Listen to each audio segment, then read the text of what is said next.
May I have your attention, please? May I have your attention, please? Shabbat Shalom, everyone.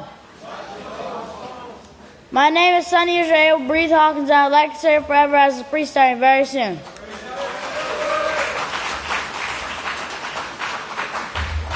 It's now time to start finding your seats for Sabbath services.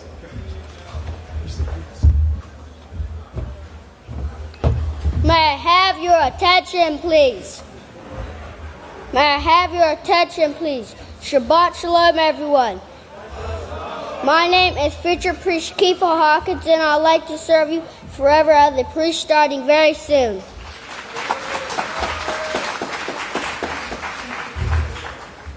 It's my privilege and honor to present to you the future priest and priestesses now entering the sanctuary.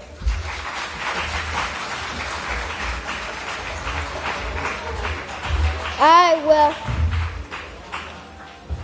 will now present to you the first speaker, future priest, son of Yisrayl, future priest Barcelai Hawkins.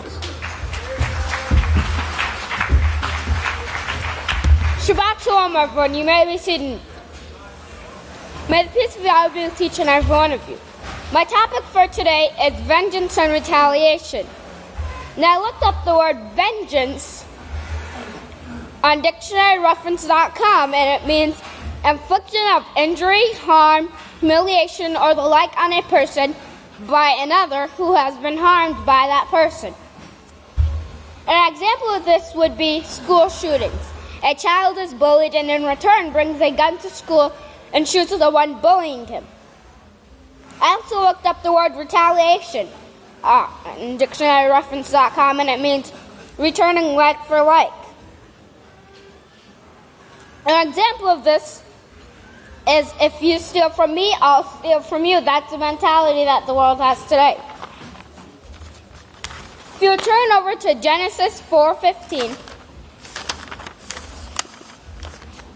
Genesis 4:15, it's on page 3, and it says, "And Yahweh said to him, It is established, whoever kills Cain, vengeance shall be taken on him sevenfold. And Yahweh set a mark on Cain, lest anyone finding him should kill him."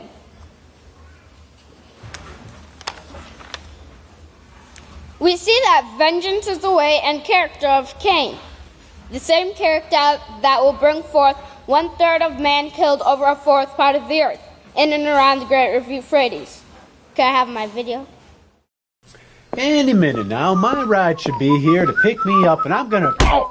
Hey, man! Yeah! What? Why don't you watch your going, man? Oh, jeez, I didn't even see hurt. it there. Oh, come on, man. I'm sorry, I didn't Yeah, I'm see tired it. of all this. Oh, we're tired of Here. what?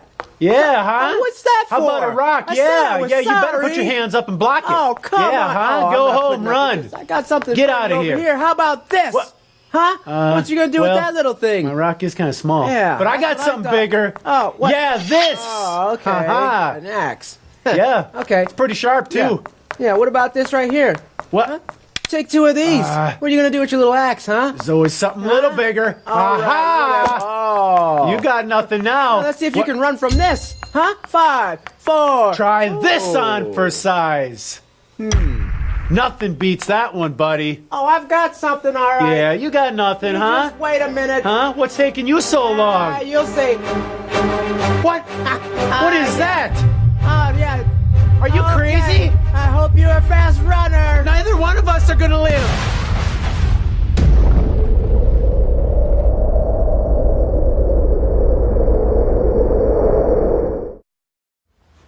As you saw in that video, that was the way of the kings of the east. Now if you could turn over to Matthew 26:52. Matthew 26:52, it's on page 756. Then Yahshua said to him, "Put your sword back into its place, for all those who take the sword will die by the sword." Yahshua Messiah was against the way and character of Cain. He taught the way and character of peace, the Peaceful Solution Character Education Program. He also taught us to love our neighbor as ourselves in Matthew 19:19. Now in the self-control unit, in the preface,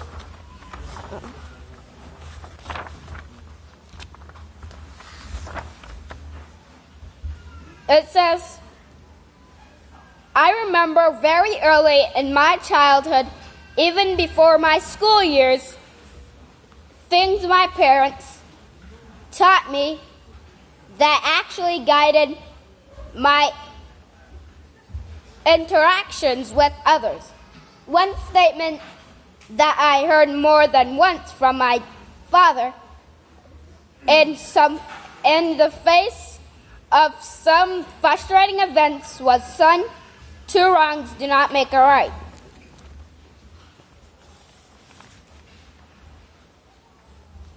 Also on page 106 of the self-control unit, page 106,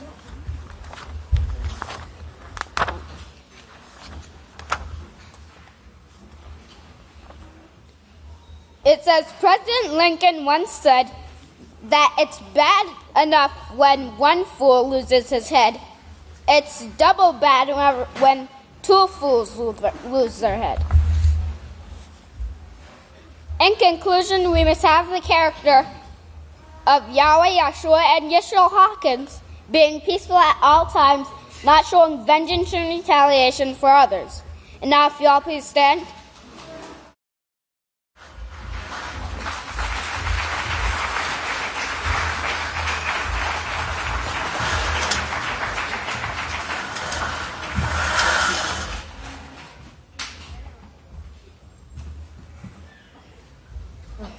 I'll turn it over to the great Deacon Tovia, the great son of Yisrayl, Deacon Tovia. Shabbat Shalom. You may be seated on this wonderful Sabbath day. So today we're going to talk a little bit about, these war-raging nations, and I'd like you to keep in mind about, how pastors talked about, how Malachi Martin, how he talked about in his book, The Keys of This Blood, about this three-way battle that's going on between Russia and the Pope and the Catholic Church and the United States, okay? And you can see it in the news, they're all trying to get their weapon systems in place, which, and all their defense systems and their weapons ready for this standoff, okay? I'm going to start off here, though, talking about Russia, okay? Russia has agreed to sell Iran a missile defense system, okay? This is an S-300. It's an older system, but they've agreed to sell this. They're still under sanctions, Iran, but they've agreed to sell this to them by trading oil. You'll give us so much oil, we'll give you this many weapon systems, okay? Well, this has got the U.S. worried because this missile defense system can actually take out a ICBM, okay? So it says, Putin lifts Russia's ban on delivery of the S-300 missile system to Iran. Russian President Vladimir Putin on Monday cleared the way for the delivery of the sophisticated air defense system to Iran with a decree that U.S. officials warned could disrupt the emerging deal to prevent Tehran from developing nuclear weapons. Now, keep in mind, at the same time, the U.S. and 6 other countries are trying to make a deal with Iran saying, you're not allowed to have nuclear weapons, okay? So Russia is kind of going in the back here doing this, and this is, kind of making the U.S. upset here. The announcement drew immediate criticism from the U.S., where the State Department spokeswoman Miranda Hath said recent destabilizing actions on the part of Iran and Yemen and Syria and Lebanon suggested that it isn't time to be selling these kind of systems to Iran. Okay? So they're saying that, you shouldn't be doing this. You shouldn't be selling this system to them. By offering to resume arms sales to Iran, Putin has potentially positioned Russia for a head start over the nations in restoring trade links with Tehran. A deputy foreign minister recently told Russian lawmakers that an oil for goods barter deal with Iran also was in the works as a result of the perceived erasing of the nuclear standoff between Tehran and the West, okay?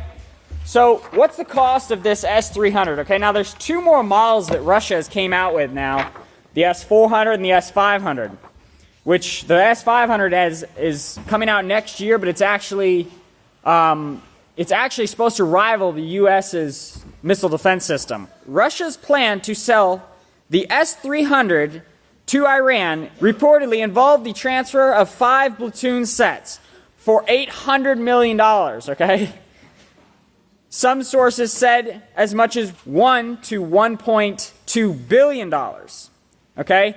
Now, each one of these comes with 120 missiles, each one of these defense systems, okay? And what they're saying is, you know, this is old technology. Russia doesn't need it anymore. They're selling it to everyone. You know, they have their new, okay, but here's their new system. Okay, Russia's military is putting the finishing touches on its very own heavy military UAV. The drone is part of a wider effort with the cutting-edge flagmanship of the S-500 missile system coming in 2017. The Russian government expects to release several innovations and upgrades to the near future as part of its defense modernization system, and it's in the final stages. Okay, the new S-500 is rumored to be able to engage 10 missiles at once, and has a refined radar system, as well as makes speeds up to 4.3 miles per second. It is also expected to rival the U.S. tech, which currently trouts the RAS-300 Patriot missile defense system. In 2015, the test of the missile is expected for shipment by 2020. According to the senior official, the missile is capable of delivering a 10-ton payload. The super heavy liquid propelled intercontinental ballistic missile, okay? This is an intercontinental ballistic missile intercepting an intercontinental ballistic missile, okay? They can pretty much stop it as soon as it takes off. Has also received upgrades. And they have a little quote here. It says, it will be able to fly over the both North and South poles, okay? So you can see the technology is, you know, and this is worrying the United States because they just sold their old missile system to Iran. And, you know, that kind of causes problems for the U.S. Okay, so, it's a big deal, okay? Now, moving on here, I want to talk to you just a little bit about what occurs when they destroy a nuclear weapon in outer space, okay? And, you know, the only people to have tested this is the U.S. and Russia. They've tested it 22 times. They've exploded a nuclear weapon in outer space. They've had some failures, but they were able to, you know, complete the task. The highest was 135 miles into the atmosphere. They tried this. Okay, what the outcome was, it was pretty shocking to them. But the only nations that did it was Russia and the Soviet Union. It started in 1958. Okay, and what occurred was they found out that it didn't just, as they found on the ground, it actually grew twice as fast and was twice as big and irradiated twice the amount of area. Okay, so without the air and all these things, the nuclear weapon was twice the size of what the one they had detonated on the ground. Okay, so moving on, y'all heard about this aircraft carrier they sent to the Gulf of Aden. Okay, this is right outside of Yemen, down there in the Gulf.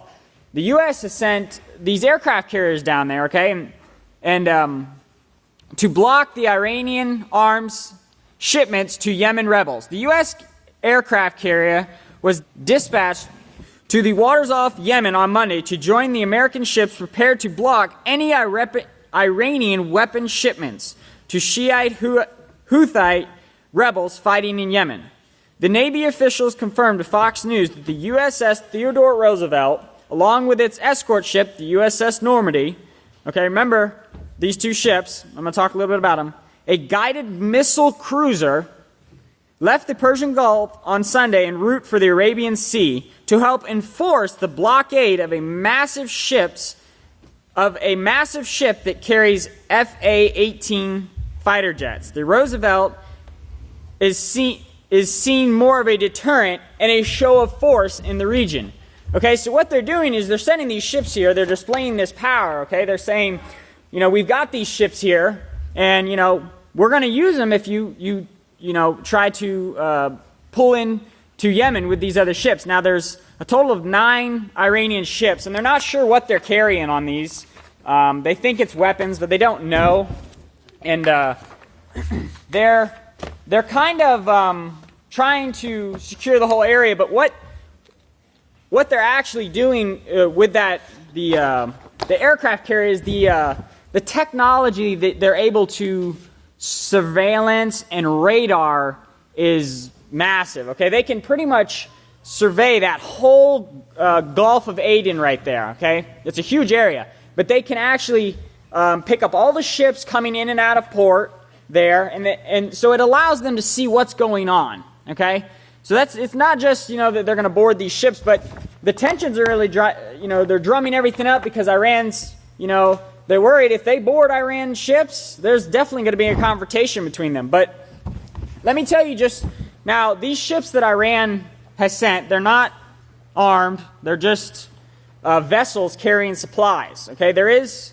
Navy presence, Iranian Navy presence in the area, but they're not, cruising with these ships. Okay, so the Theodore Roosevelt, it's one of the world's largest, it is the world's largest aircraft carrier, okay? Remember, there's only 17 countries that can go to war with one. Okay?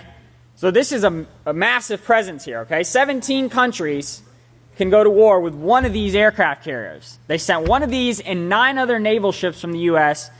and this USS Normandy, okay? But the aircraft carrier, okay, it has, torpedoes, all these weapons. It has 90 fixed-winged aircraft. Okay, this is including fighter jets, helicopters, all of the above. Okay, and it's nuclear powered, so it can stay there as long as they have food on board and supplies. Okay, this USS Normandy, though, okay, this is the real firepower right here. Okay, they have a mix of 122 missiles, 7 different varieties that they can at their disposal at any time. They also have 50 caliber guns, all these missiles, a total of 15 different types of weapons they can use, and they just don't have 1 or 2. They have hundreds of these on this ship. Okay, but these missiles are very capable of taking out any ship around. That's what they were designed for. They're designed to make war, to bring about this destruction that was prophesied throughout the scriptures. So keep these things in mind. The nations are angry. They're getting upset. They're really trying to position themselves. Russia's trying to position themselves. The United States and the Pope is in the background, guiding things, trying to make sure that one of them comes out on top. And each one of them thinks they're going to, but we know that, it's going to end in all-out nuclear war.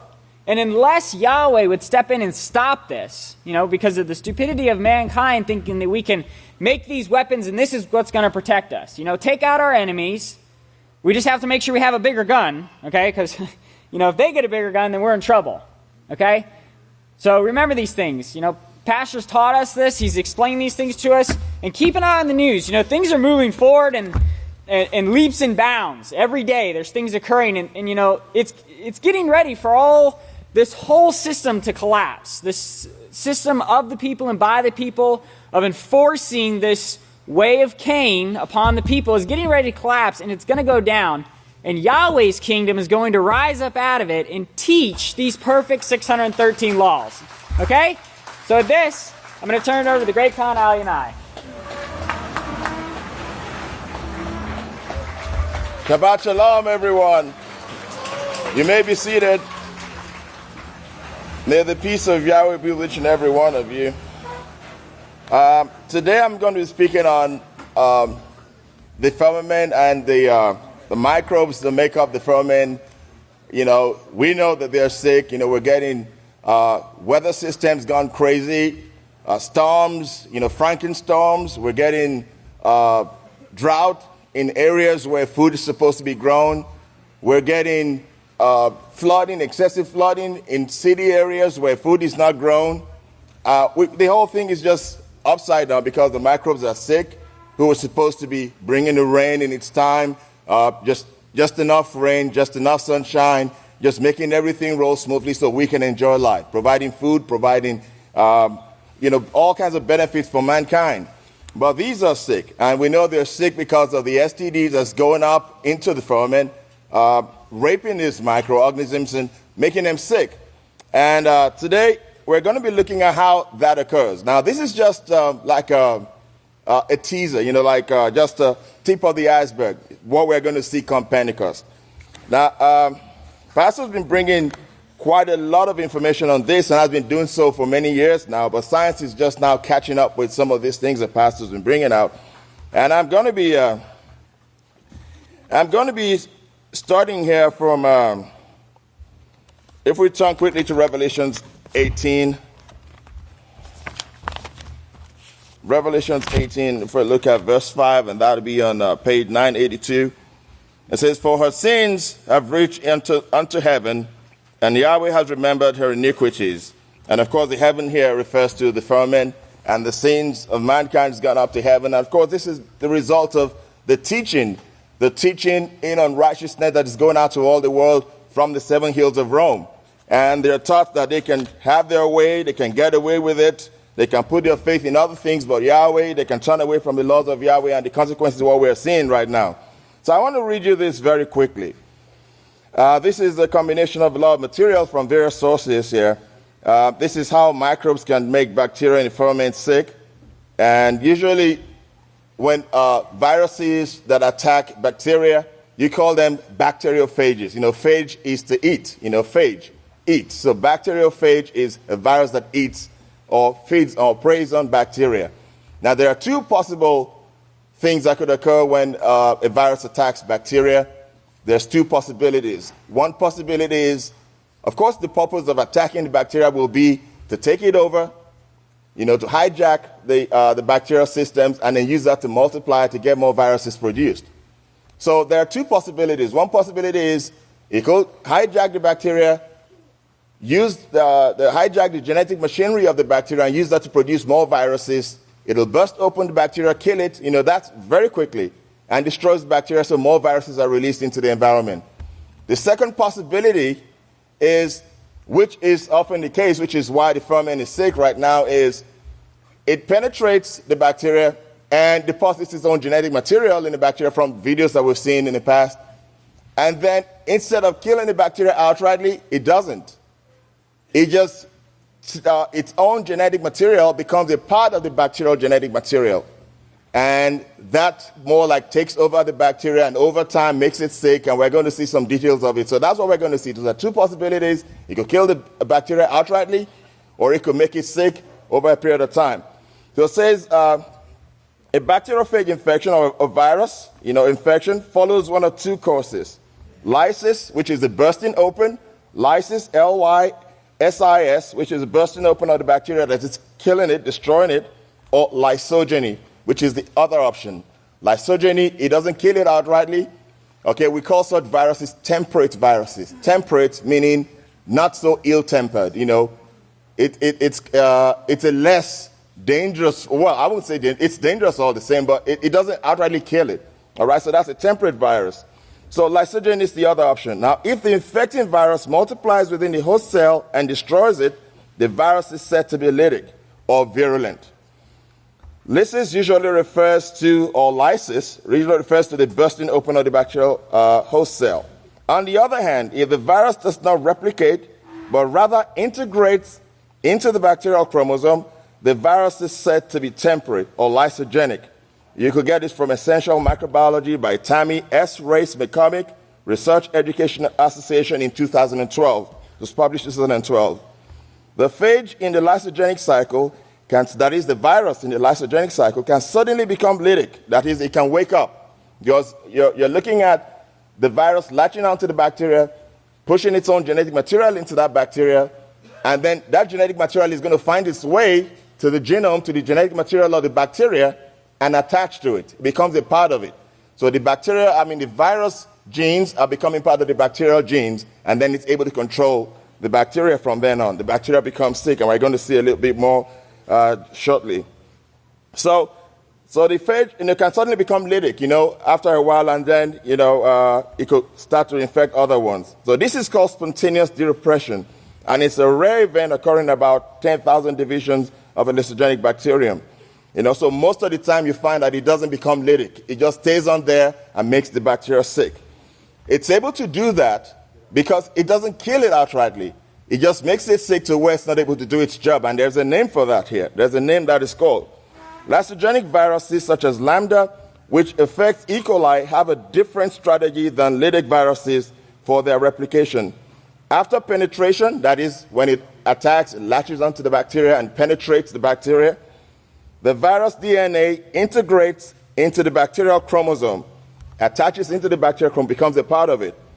And it becomes replicated every time, the bacteria duplicates itself. When the bacteria is going to reproduce, and from one bacteria, it splits into two. You have two new ones. The two new ones are going to have copies of the viral genes that was incorporated into the parent cell.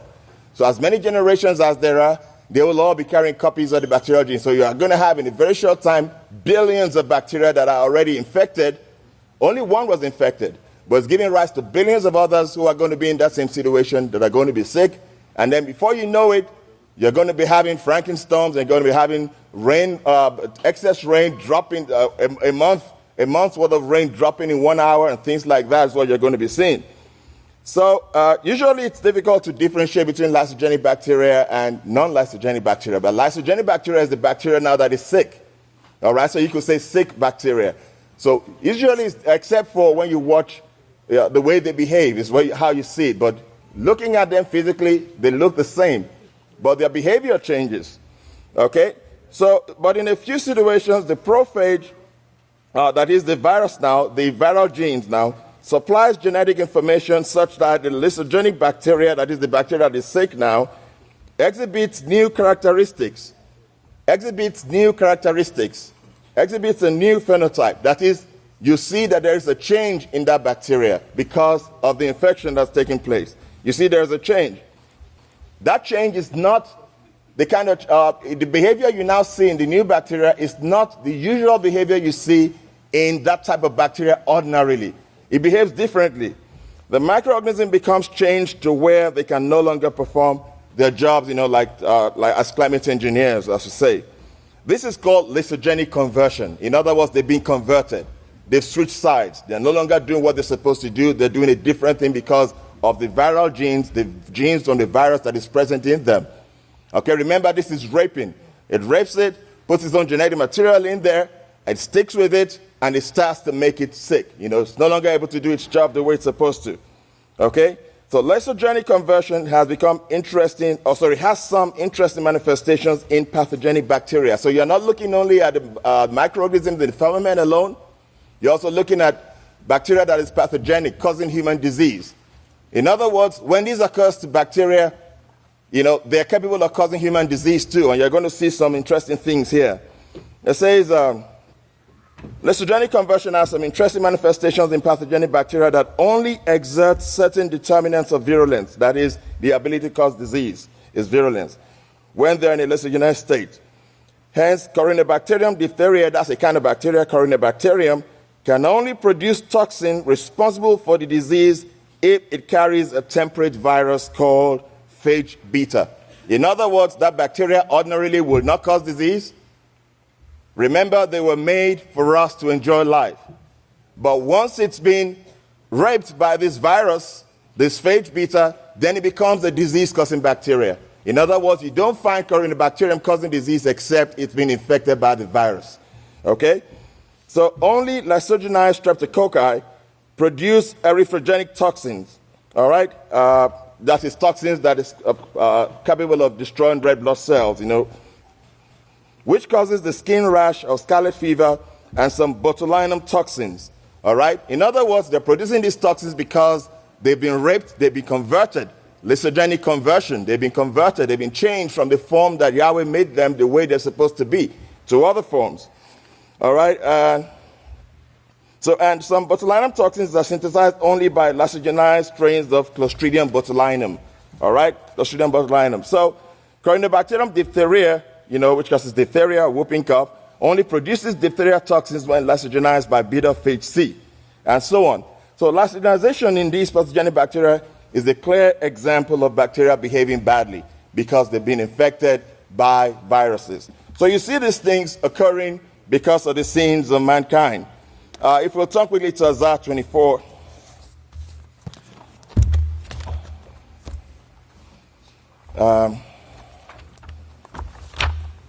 Isaiah 24, and that will be on page 544. I'll just read from verse 4 here very quickly. It says, the earth mourns and fades away. The world mourns and fades away. Of course, we know the earth is erect. It refers to the firmament, a mass of swarming microbes. The earth mourns and fades away. The world mourns and fades away.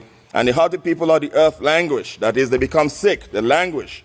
The earth also is defiled because of the inhabitants of it. They're defiled by the inhabitants of it because they have transgressed the laws, changed the ordinance, and broken the everlasting covenant. And if we look quickly to Leviticus 18, verse 27, 18:27, that's on page 97. We'll look at verse 27 there in Leviticus 18. It says, for all these abominations have the people of the land done who were before you, and thus the earth is defiled, that is, the land has become unholy. Now, this is what we see with these microbes. And will they repent? Will the world turn from sin and change their ways, and so these microbes can recover from the sickness and disease that we're seeing them experience and causing these terrible manifestations we see in the atmosphere? But they won't. No, they will not repent. Very quickly, my time is about up. It says here, they turn to pharmaceuticals, but that's what they put their faith in, pharmaceuticals. When instead of turning to Yahweh's laws, they turn to pharmaceuticals as a means of salvation. And this article here says, diabetes drug metformin linked with intersex freshwater fish. And it says one of the most common type 2 diabetes medication is metformin. But metformin isn't just being found on pharmacy shelves and private medicine cabinets. It's also increasingly showing up in freshwater systems. It's showing up in the water, in the fresh water. Now, new research suggests that it could be to blame for intersex fish. Rebecca Clapper, a researcher at the University of Wisconsin-Milwaukee, has been looking into the drug's prevalence in watersheds, as well as exploring its potential effects on wildlife. It is the chemical we found in almost every sample and in the highest concentration compared to other emerging contaminants, even higher than caffeine, she said in a recent press release. The fish expressing combinations of male and female sex organs are increasingly common in waters downstream from water treatment plants. The phenomenon has mostly been blamed for hormone-related drugs like birth control and beauty products such as acne medicine. Metformin isn't a hormone. Like other diabetes drugs, it targets blood sugar regulation, but it's also been occasionally used to treat hormonal disease, common in women called polycystic ovary syndrome. Clapper believes metformin may act as an endocrine disruptor. So you can imagine having this in public water supply and drinking it. It disrupts the endocrine that is talking about the hormone system, so that people start to see changes in their bodies. They don't understand where it's coming from. It's coming from the water you're drinking, okay? Because when Clapper exposed fish to metformin in her lab, their growth or physical appearance was not altered, but eggs produced by the females showed signs of male and female morphology, that is, appearance, suggesting metformin is indeed disrupting hormone-related reproductive processes. And this is what you're seeing in public water supply, in what so-called fresh water that the world drinks. All right? Like I said before, they're not going to turn from sin. They're not going to repent. And that is why the House of Yahweh is here to teach them, to turn this Leviathan around. And that's the power that we're fixing to get now, to be able to watch over these microorganisms, to make sure they don't get sick, they do their jobs at the right time. And, as it's promised in Genesis 1:26. And with that, if you'll all please stand. I'd like to turn it over to one of the great sons of Yisrayl, Yeshurun.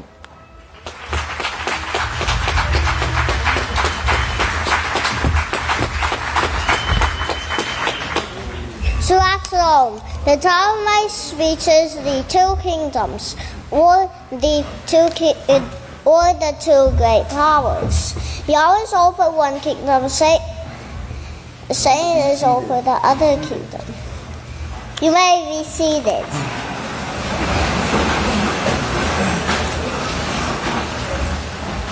I would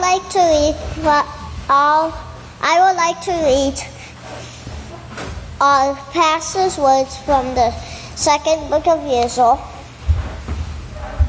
chapter 7, verse 58. Notice what else he says will be there. This shouldn't surprise you.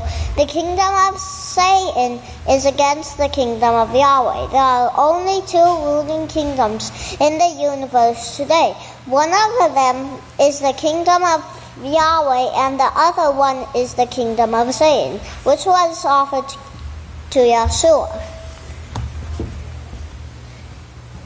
These two kingdoms have been from the beginning in Genesis 2, verse 9.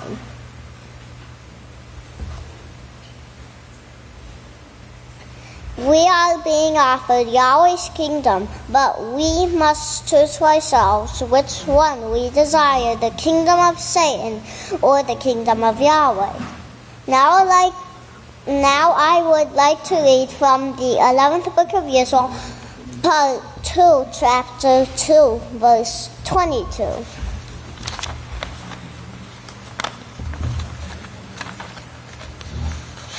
But remember, Genesis 2, verse 9, we see here two trees, but one of them has life and the other has death. Yahweh shows that there are only 7 of these works of His, which He prophesied to use, that would be the House of Yahweh. And actually called the House of Yahweh, that brings, or where life is salvation, is actually offered.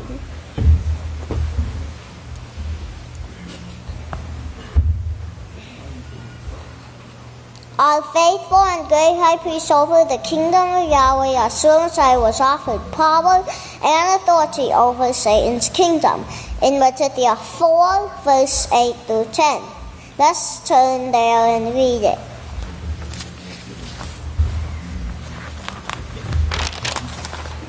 On page 730. Again the devil took him up into the exceeding high mountain and showed him all the kingdoms of the world and the magnificence of them, and said to him, I will give you all these things if you will fall down and worship me. Then Yeshua said to her, You get away from me, Satan, for it is written, Yahweh your Father you must reverence, and Him only you must serve. Yeshua taught that the character of Satan's system and her followers should not be in us. We need to have the attitude of servitude, not servitude with an attitude. Now I want to read you a quote from the 12th book of Yisrayl, part 1, chapter 15, verse 3.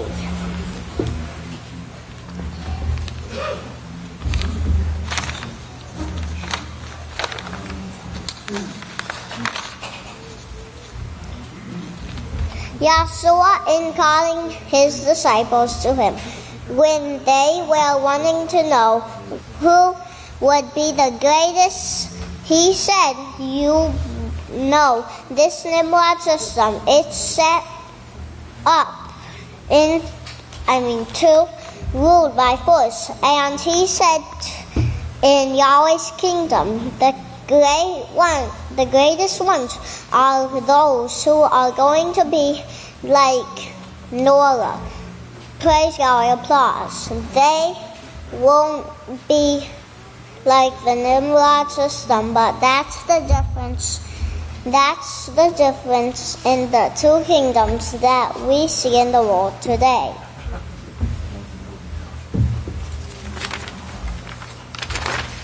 Yahshua Messiah has nothing to do with the Nimrod system of rebellion against Yahweh's laws, and he said so himself. Please turn to Yochanan 14, verse 30. After this, I will not talk much with you, for the evil beastly governmental system, that world order that was from the beginning is coming. It has nothing to do with me. We need to be like a great and faithful high priest over this great kingdom of Yahweh, Yahshua Messiah, and choose to come out of this evil beastly system that Satan is over. We need to put all of our energy into serving the great kingdom of Yahweh.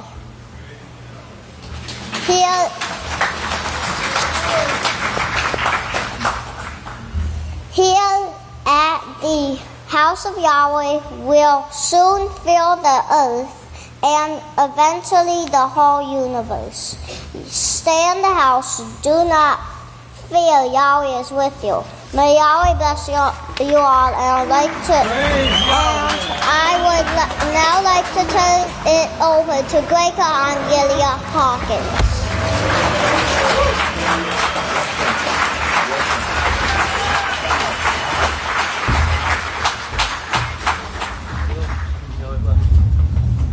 Shabbat Shalom, everyone. You may all be seated. Of course, going on in the news today, speaking of this evil beastly system the young future priest was just speaking about, and of course it's falling, Babylon is falling. And this last week in Baltimore, we can actually see an example of that taking place once again in the cities, protests taking place, a man accused of something that now they're saying, no, he didn't do it. A mother actually, watch closely how this lady is being praised for how she corrected her son. And then think about if she would do this in the mall, think about would they arrest her for doing this very same thing that she's actually doing. Watch how she corrects her son. She's being praised for it right now, but if it was in a different or a other environment, think about what they would say. And then we have Vladimir Putin once again remembering, he's stressing that a bear does not need to ask permission from anyone. And he's making it clear they want no part of this democracy that's taking place. And of course, he's talking about this Western democracy that is literally bankrupt, $18 trillion in debt. And he's saying that no one makes decisions for the bear except the bear. So notice what he's saying and listen carefully because he knows who he's speaking to. It's the one who runs this system. Then we have the earthquakes in Nepal. Deaths are over 6,000. They're still pulling people out. They have nothing to eat. Very few things going on for them. And just look at the hopelessness and remember the compassion that we're told we must have. And what can we do for them? Is there anything we can do for them? And of course, preparing our minds to be teachers is the best thing we can do for these people. The Catholic Church, once again, people still pouring out of there. They're leaving. They're going to need a place to go. They're tired of the sickness that's taking place. And then an article talking about the Internet and when the conception of the Internet was first considered. And of course, pay close attention to that date when the idea first came up. And then cyber war. There's a great special that was done this week bringing information about this war taking place in heaven, this war of satellites taking place. Where, remember, even the bombs the United States drops are called smart bombs, and they're guided by satellites. Well, if you want to take out a country and avoid being bombed, what do? Well, we show how China actually just shot down a few years ago, and we'll get to those years quickly, in 2007. Remember the nuclear baby, 2007? Well, China shot down one of their own satellites to make sure they could do it with a ballistic missile. So they can do it. They made sure they can do it. Also in 2007, with this cyber war, there was more information stolen from the Pentagon than books that are actually contained in our Library of Congress. And it was the confidential information about our military that was stolen by other countries. All in 2007. Remember the hatred that came up in 2007 against one man, one spokesman? And we stood with him. We had to stand with him. And he's told us to learn this compassion. The most hated man on the face of this earth has done what Yeshua said: love everyone. Love them by learning to teach, so we can teach what we've learned. At this time, if we can go ahead and play the news. Pay close attention. The news you're about to see is fulfilling Bible prophecy.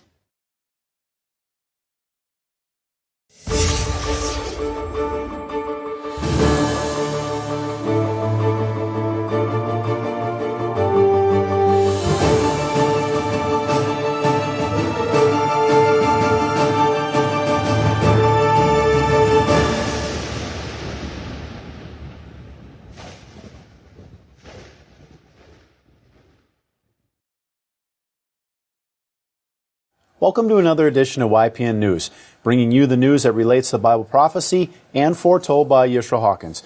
Well, today in the news, Katan, we're going to look at the very scary but real possibilities of cyber warfare. Mm-hmm. We also have an update on the Nepal earthquake, and more statistics showing that people are continually leaving the Catholic Church in search for something different. Right. But first, we're going to take a look at some of the backlash of the recent Freddie Gray incident.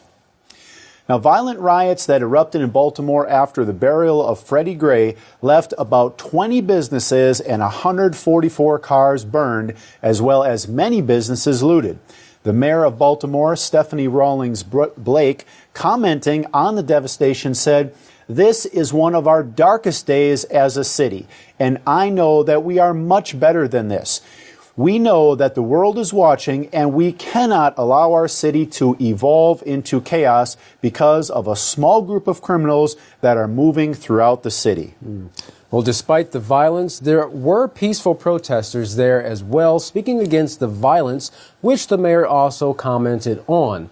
Said, "What you saw tonight, the demonstration tonight by the faith community coming together to take to the streets, I think speaks to the real heart and soul of our city, that we are not going to allow our beautiful city to be destroyed.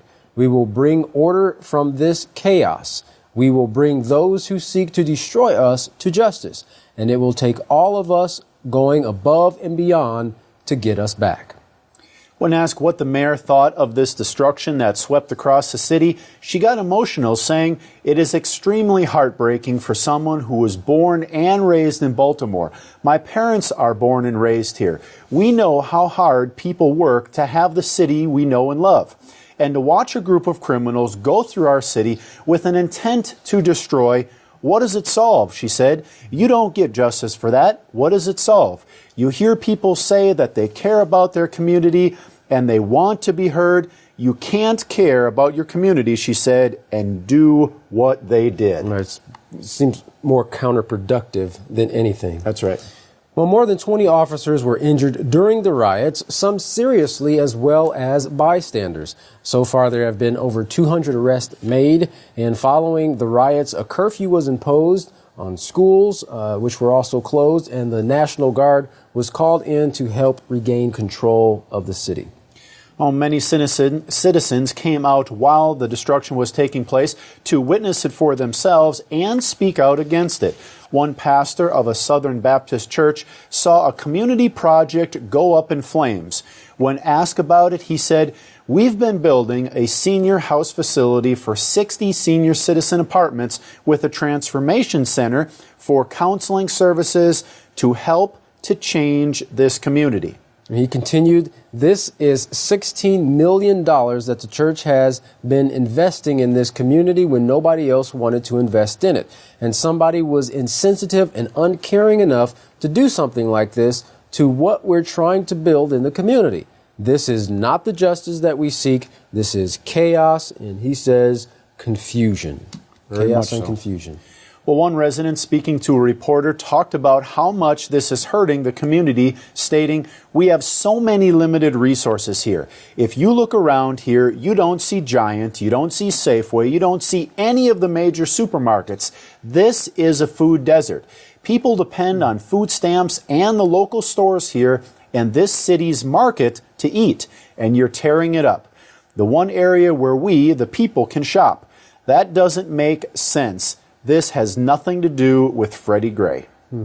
When asked what Freddie Gray's situation did to the community, she said, "It gave them a catalyst. It gave them a reason to erupt." She went on to address the rioters, saying, "It gave you an excuse. His family asked for peace, and we as citizens of Baltimore needed to do nothing but respect their wishes today. Today, just respect them. Allow them to bury their loved one. Allow them to mourn without this."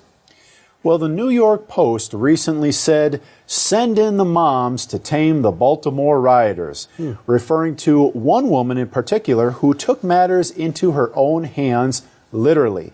When Toya Graham of Baltimore recognized her 16-year-old son in a crowd of teens vandalizing and looting, she confronted her son, yelling at him and striking him multiple times in the head.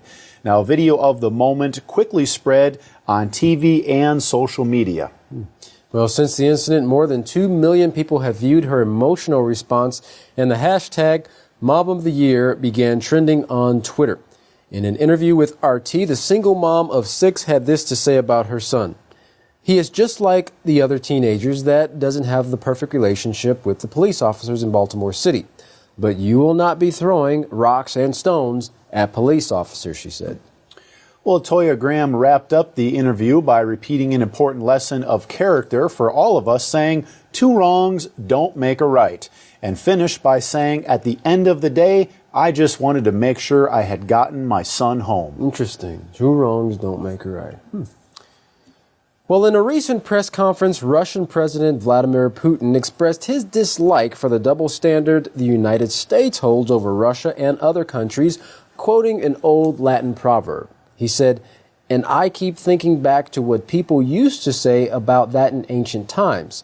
If we remember this aphorism, what Jupiter is entitled to, an ox is not." Well, he continued, "We cannot agree to those rules. An ox might not be entitled to something like that, but let me tell you, the bear," and that's what he said, Catan, the bear, referring, of course, to Russia, is not asking anyone for permission, Very bold statement, yes. He went on to explain how the bear isn't looking to migrate to other parts of the world, but he warned at the same time the bear will not give up its tiger to anyone. It will not surrender its tiger. Interesting. Well, Putin stated that Russia is against foreign governments financing political activism in their country, pointing out that the United States government would never allow this in the West. He explained, in the United States, international observers are not allowed to polling stations during the elections. They face arrest and time in prison, even when they are stationed by the Organization for Security and Cooperation in Europe. Well, finally, he compared the voting systems of Russia and the United States, arguing how truly undemocratic the United States is by using an electoral college, which can be disproportionate with the population of each state, while in Russia, it allows for a direct vote to elect their president. So strictly by the numbers. That's right. Well, we're going to turn it over to our field correspondent, Larry McGee, as we continue our report on the earthquake that is taking place in Nepal, the search and rescue efforts, and the death toll that has been continuously climbing. Larry, what is the death toll looking like now? The total has now reached over 6,200 dead, with 14,000 injured, as the nation of Nepal takes its turn, struggling to deal with the catastrophic earthquakes and environmental disasters which have taken a sharp incline over the last several years.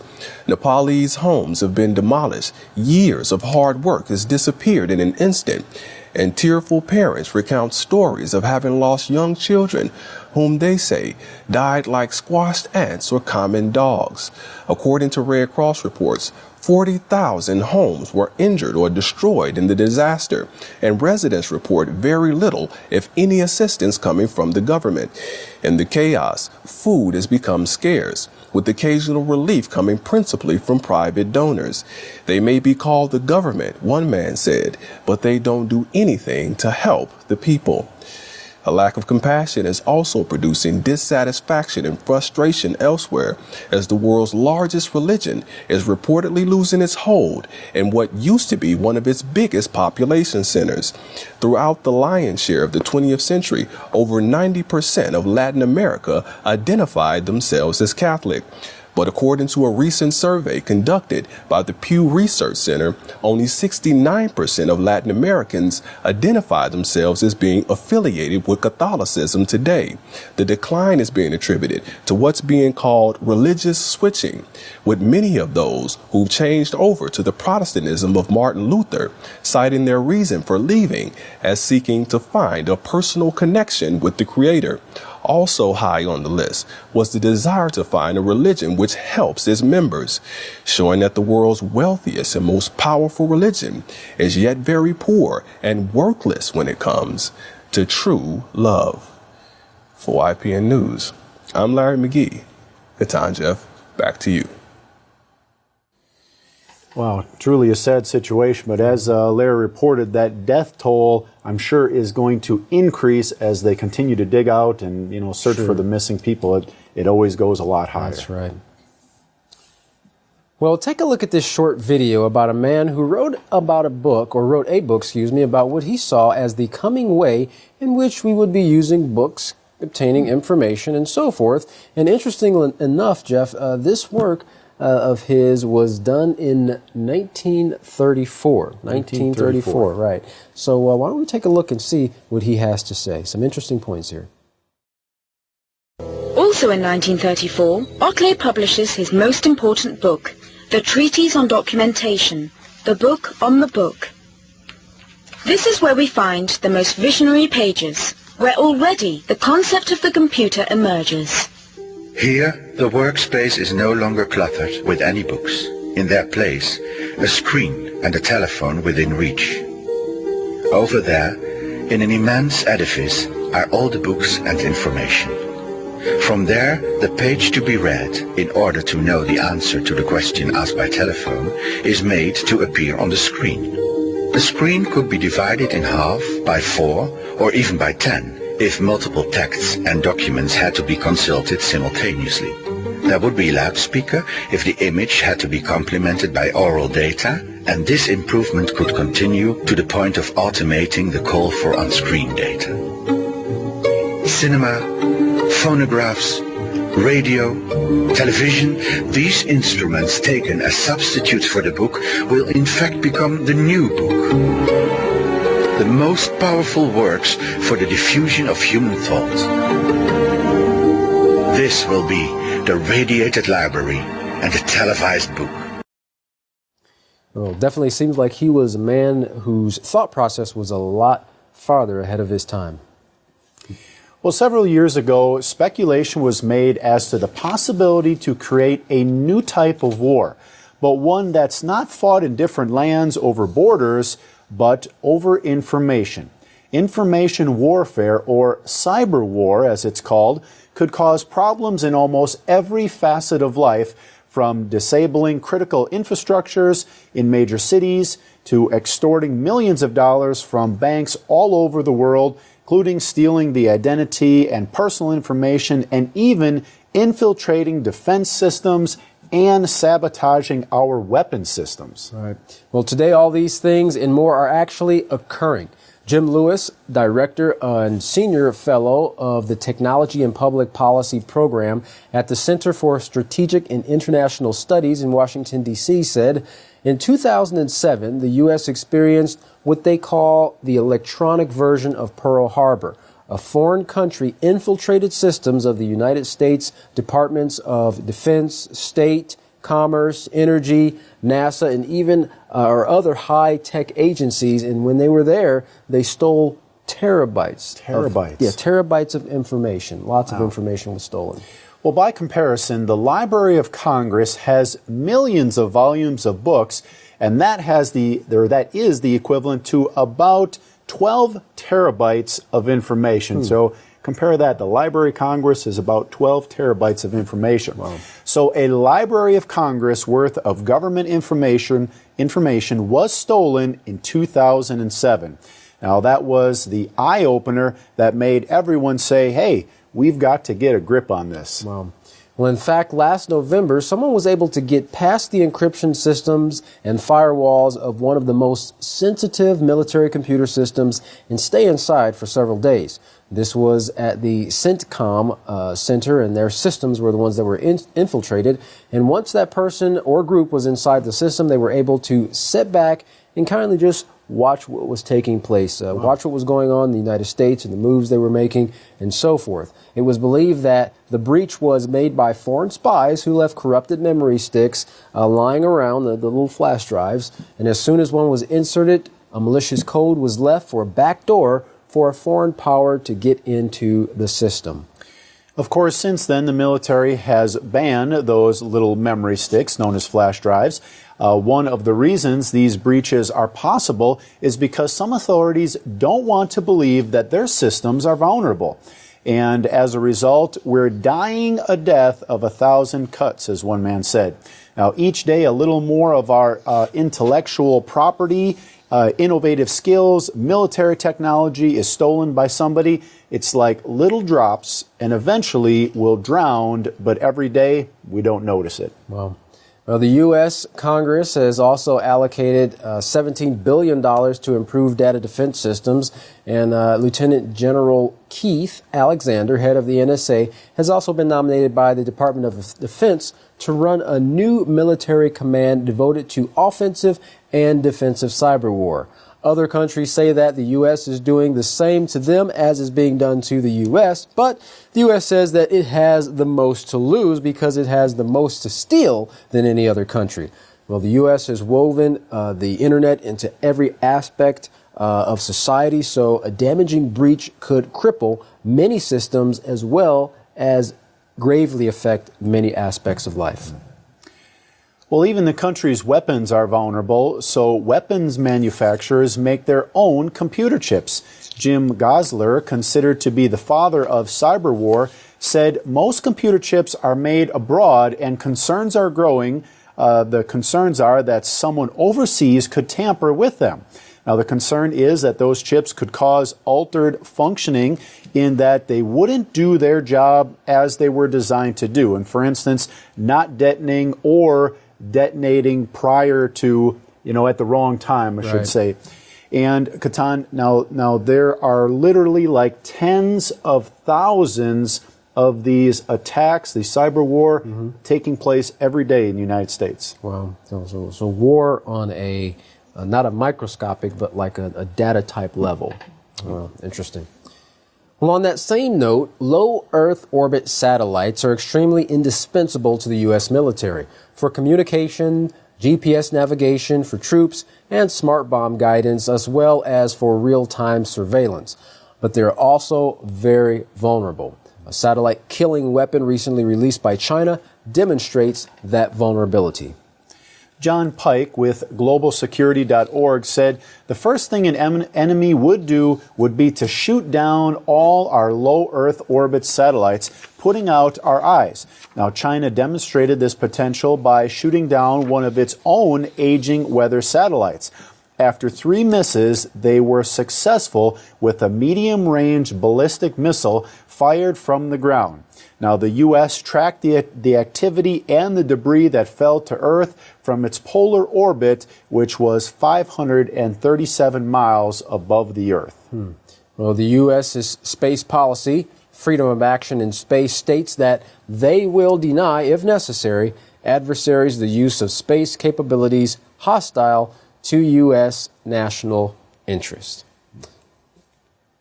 Well, as we see war, violence, international bullying, the shaking of the earth causing countless deaths and suffering, to a lack of trust among the nations, and even cyber war, It looks as though this world doesn't offer a very bright future, except the brightness that many experts are saying are going to come as the result of nuclear war.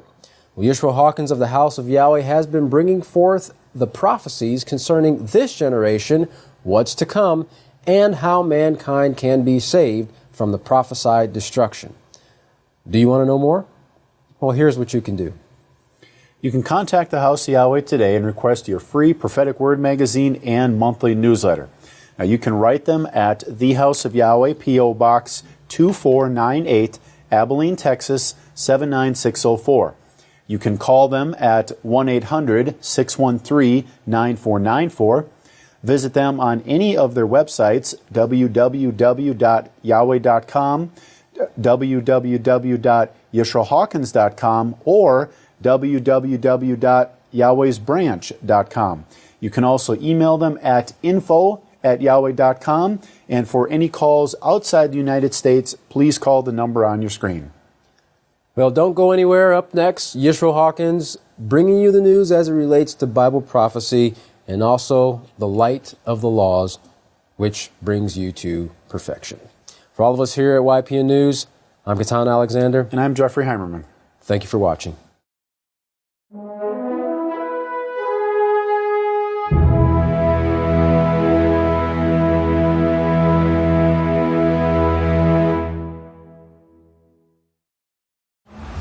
If everyone would please stand at this time, I'd like to introduce the greatest teacher in the world, the great Khan Yisrayl, Abel Hawkins. Shalom, everyone. Hey, you're looking great.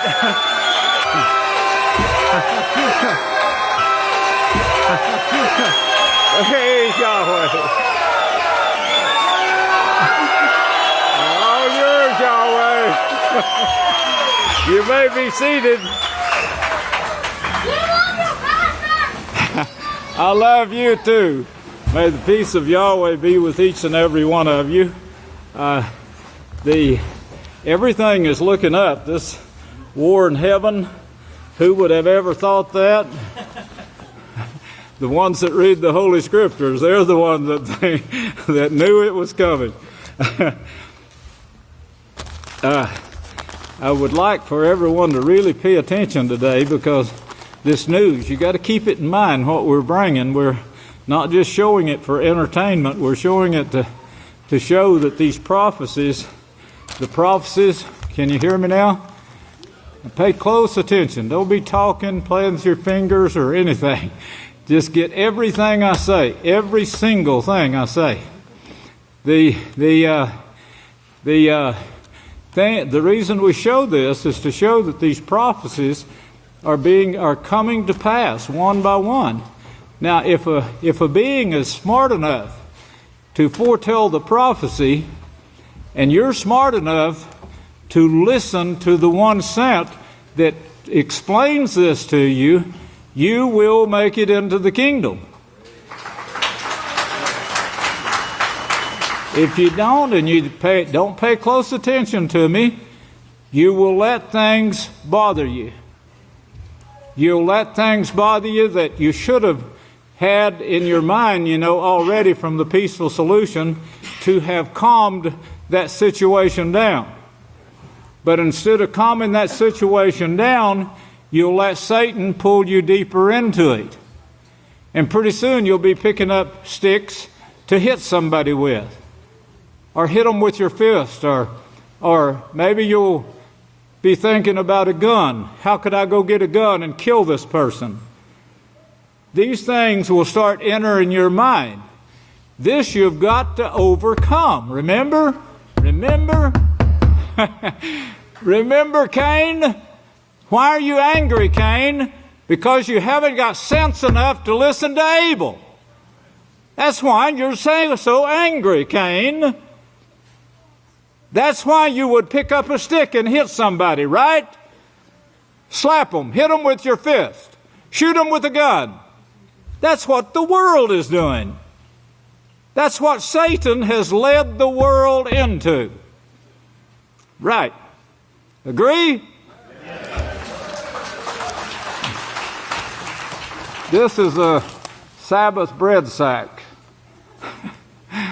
Such a beautiful message. These classes, now these are the classes that started here this week or last week, and I've heard nothing but great reports on these.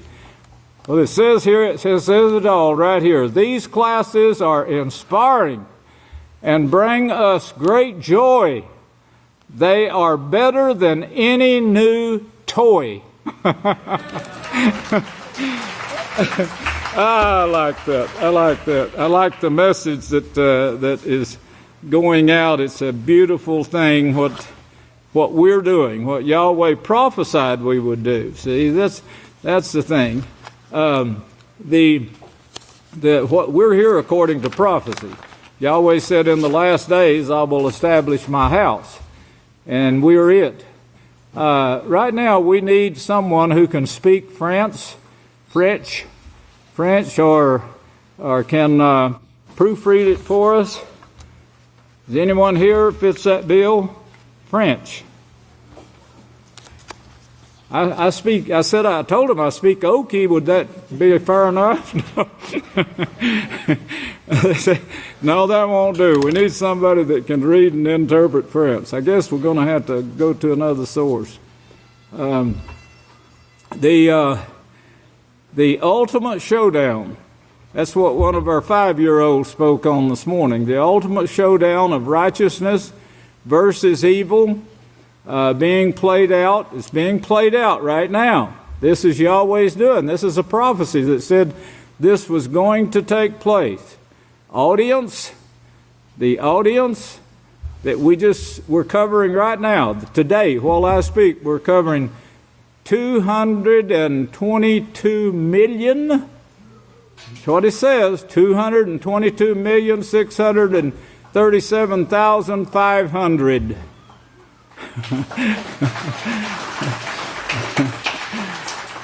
222 million.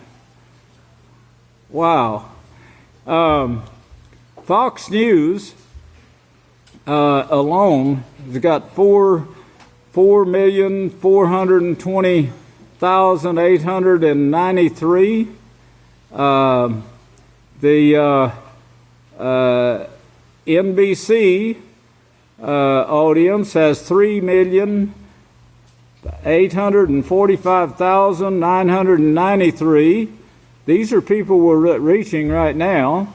International Business Times view release. Type online news and business. Location New York City. Audience 1,699,366. NBC NBC type television affiliate.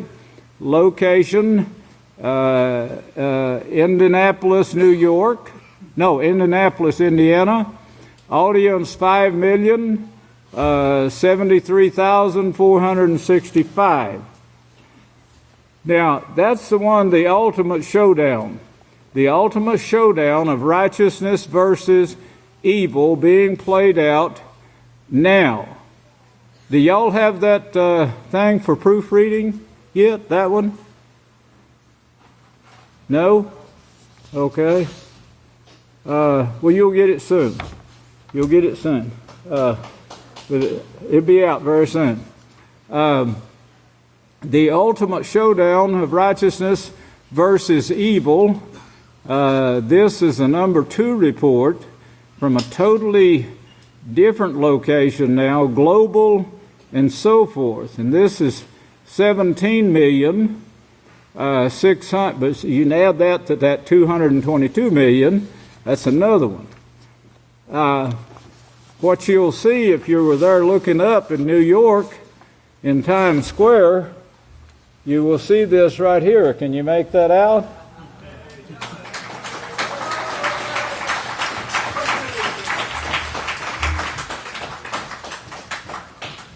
It's better in color, but they haven't got the color one to me yet. But that is on Times Square, reaching a bunch of people, a bunch of them. The ultimate showdown of righteousness versus evil. And that is the picture, too, that you will see on this article being played out now, says Yisrayl Hawkins, pastor at the House of Yahweh, writes new publication this week showing how prophecy says there are two religious works. Prophecy says there are two religious works. Got that? Going head to head. And what the outcome will be. That's in this article. Yisrayl Hawkins, pastor and overseer of the House of Yahweh, has written a new article this week that outlines a spiritual showdown. He says Bible prophecy will be fulfilled. Yisrayl says Yisrayl lays out the key players in this showdown and gives proof of how he knows exactly who they are. Those two powers are the tree of righteousness of Yahweh and the tree of evil like the gods, and Eve, Cain, and the Nimrod system. By means of murder, violence, force, and continual war. That's what picking up a stick, that's what it leads to. That's what hitting with your fist leads to. Parents, don't teach your children to fight. Teach your children, do not fight. He who lives by the sword. Remember, that's the Savior's words. Teach them to be like Yeshua. He's our example, not some idiot that don't have sense enough to resist a fight and use the peaceful solution and say, hey, calm down. This is not the peaceful solution. Use your brain instead of your bronze.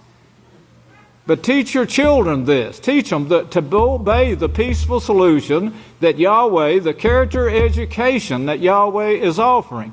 You remember I told you about the great Yehuda Hawkins that rejoiced because the man spit in his face? Now, he could have got mad about that and killed the man, couldn't he? But he didn't. And I said, man, I would that would have occurred to me. I felt such joy that he resisted it. And I said, I would I had that chance. And I got it. Same man. Continual war. Be that way. Be that example. What did Yeshua tell you? Somebody gets mad and slaps you. What do? Turn the other cheek. I know. You think you can't. You think you can't. You think you're not man enough, don't you? It takes a very strong man to do this. Like Yeshua himself. Well, the next time you'll have this sermon in your mind, maybe that will help you, right? We're not like the Pope. We're not like the gods. No, we're not out here to hurt. We're here to help. And these people that maybe they did slap you, maybe they killed you, but one of these days they're going to be worshiping at your feet, begging for the information you got here in Yahweh's house, and you practice that information, and now you become a priest in Yahweh's kingdom, His great kingdom, which was offered from day one. Chapter 3 in the beginning. Let's see. Brought forth the tree of evil. That's what Cain brought forth. That's why his brother got killed at his hand. He brought forth the tree of evil. The tree of evil, what is it? He just told you there. It's full of anger, fighting, continual war. That's what we're looking at. All this news that we gave you here, that's where it's coming from. Is anybody winning the battle? No, it just keeps getting stronger. And their sticks keep getting bigger. Which has, tree of evil, which has peaked in this generation, Yisrayl says, with weapons of mass destruction. That was their choice, and the choice of the world today, Yisrayl says. He says there's more than just a symbolic trees. They are more than just symbolic trees. They are actually groups of people with leaders. In his letter, he names them and gives scriptural references for each. He shows the history between these two powers and how it has led up to his ultimate showdown. Yisrayl says that in the past, evil has been allowed to triumph over righteous groups and has reigned supreme for quite some time now. But, he says, their time is almost up, and Yahweh's righteousness will prevail and never be defeated again. That's you if you don't turn to fighting and war. Although this might sound like some Hollywood feature film set to be released soon, Yisrayl says this is a real-life scenario being played in real time with all activities foretold in advance. This is not a fictitious story. It's real and it's taking place right now. You've got to know who these two powers are, what they are doing, who will win, and how you fit into the whole picture, Yisrayl added. To read this post, go to and gives the website, which is several in here that you can go to read that whole newsletter that was written. The tree of evil, of course, of evil like the gods. Here's part of it. Tennessee students fed 6-year-old pork. This is really hilarious. Now, been frozen for 6 years. Let me read you this other one. It says, meat dating to 2009 was reportedly served to students in one Tennessee school district. Students in Hawkins County, Tennessee. If you remember, I told you that my great-great-grandparents, when they came fleeing for their lives from Europe, they settled in Tennessee. I just found it out that I said it's either Tennessee or Kentucky. But we found out yesterday from another source, before I saw this article here, by the way, that it was Tennessee. But my ancestors migrated then to Texas. And when they came to Texas, they said, one of my uncles said when he came to Texas, he said prairie grass, the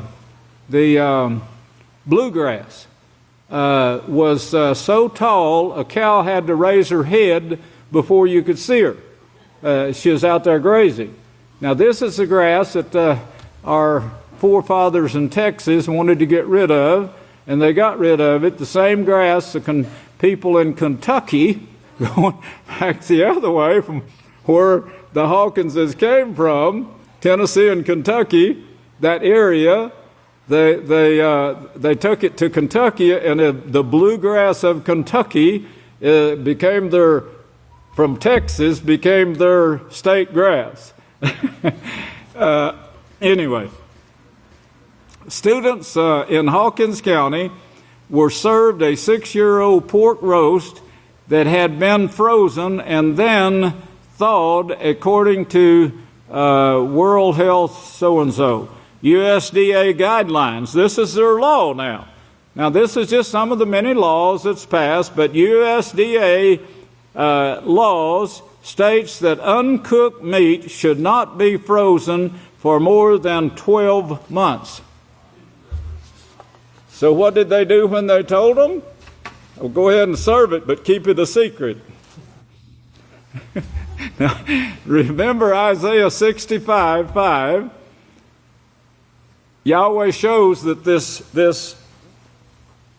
evil religion that follows Satan, the evil of the gods, they serve pork. They eat swine. Remember that? They eat swine, and of course, this affects their brain, as we've brought out in some of the works that I've brought out, the writings on microorganisms, these microorganisms from the trichina in pork. It actually gets into the brain. This will affect you now. This will affect you and make you angry. You'll be filled with anger, and this was actually scientifically proven, and scientific reports given to this. Well, of course, the Yahweh says don't eat pork. That's one of Yahweh's laws. He says don't eat swine's flesh.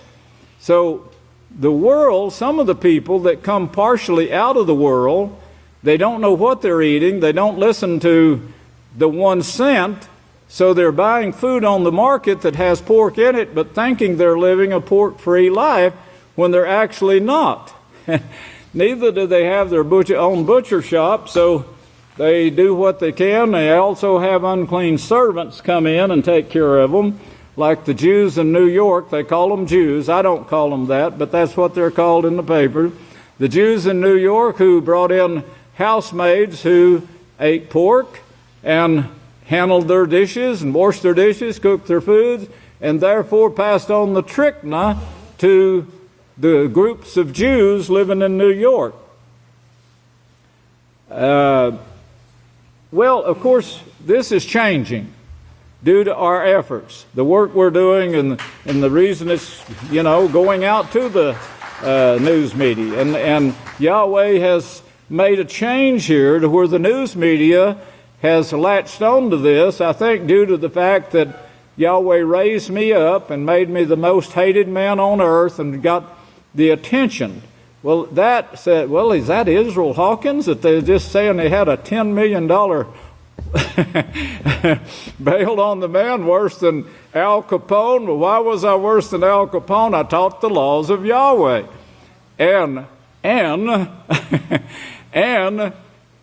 there was no racist in his group.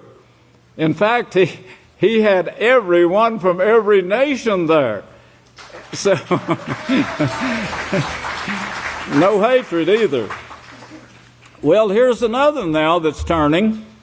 The God of the Bible has a name. It is not Allah.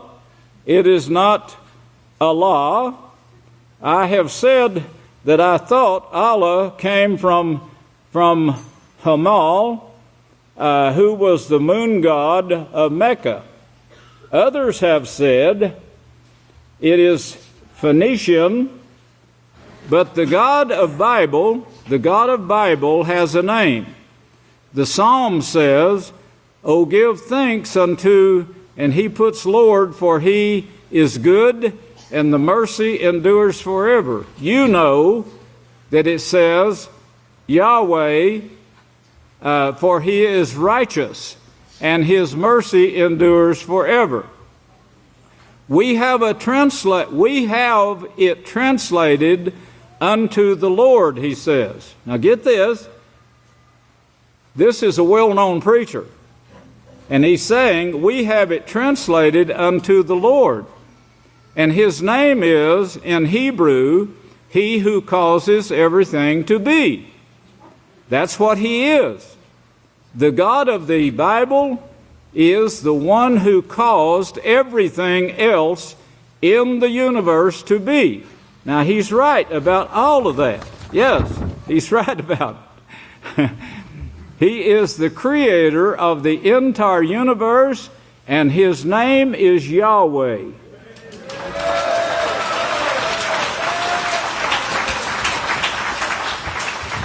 The man that wrote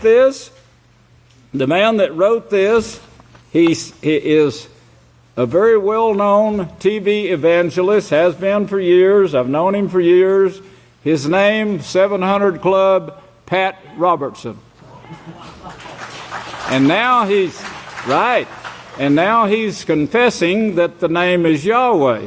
Hopefully he'll come on through and do the rest of it. He who confesses the name Yahweh must depart from evil. Remember? Evil? Remember that? Evil? Like what? Yes, 3 verse 5. Evil like the gods. Evil like the gods. Pretty soon they'll get to noticing there is a difference between Yahweh and the gods. Now get this one. We will not obey. Christian leaders threaten civil disobedience if Supreme Court legalizes gay marriage. See, this is one more step down for Babylon. Babylon is falling. And there's certain, praise Yahweh. I can just see this. This is on Fox News, and they're saying, we will not obey. Christian leaders are saying, we will not obey. Christian leaders threaten civil disobedience if Supreme Court legalizes gay marriage. Well, of course, no one mentioned the scriptures in here, but they should have used some to show what the scripture said about it too. Because the ones who were under the Pharisees, Sadducees, Essenes, and Herodians, who all ate pork.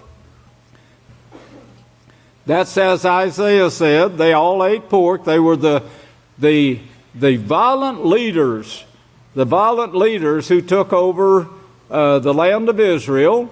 They took over the temple that Solomon built. They had their God worship set up everywhere before Solomon died. And of course, they owned the temple. That is, they controlled it by force, as the Savior said in Matthew 12:15. They controlled the temple. Violent men took it by force. Well, they ate pork, of course, and of course they were sodomites, as Jeremiah 23 said, that was trying to turn the whole world to sodomy. What are they doing today? They're still trying the same thing. But there are groups now that are standing up and they're saying, no, we're not going to allow this in our city, we're not going to allow it in our states, and so forth. But, the fight is on. We respectfully warn the Supreme Court not to cross that line. They're saying, well, there are many things we can endure.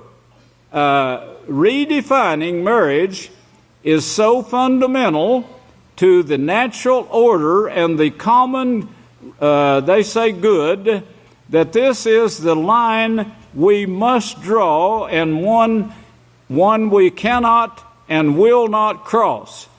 The pledge states, he said that once same-sex marriage is elevated to the level of protected status, it will transform the face of society and will result in the beginning of the end of Western civilization. Gender becomes pointless when government adopts same-sex marriage. Dotson said the legalization of same-sex marriage could fracture the nation. Well, you heard what the great Deacon Tovia brought out about the cyber wars. He didn't show it, but the name of that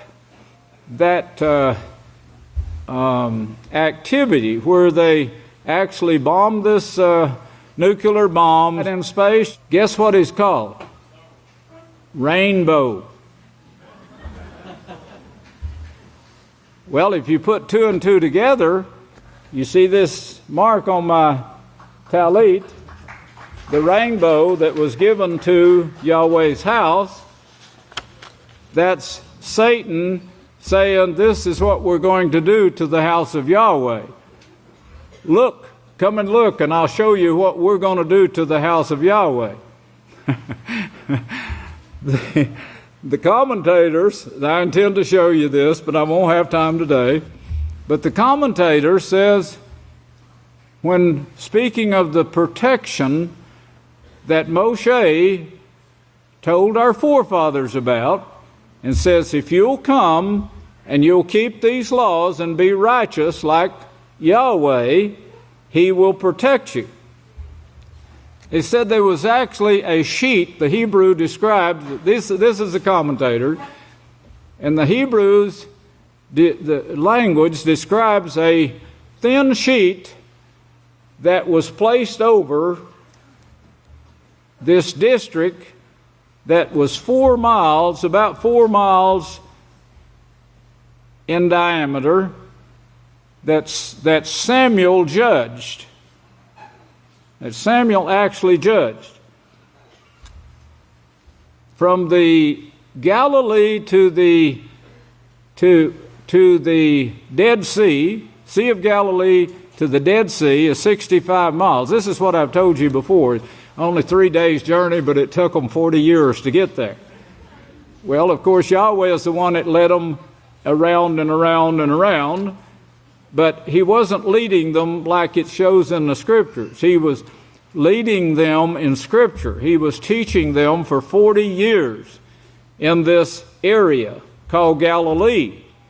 And Samuel was one of the judges. Of course, Eliah and Elisha was one of them too, in the same district. And we will see all that. And Yahweh says, let me fight your battles for you. I'll fight your battles for you. Now listen to me, every one of you. This is going to be a showdown. Very, very soon it's going to be a showdown. These things are not shown for no reason. This is coming from the sky. This is named. This name was inspired to be given to them, the rainbow. And they knocked that rainbow out of the sky.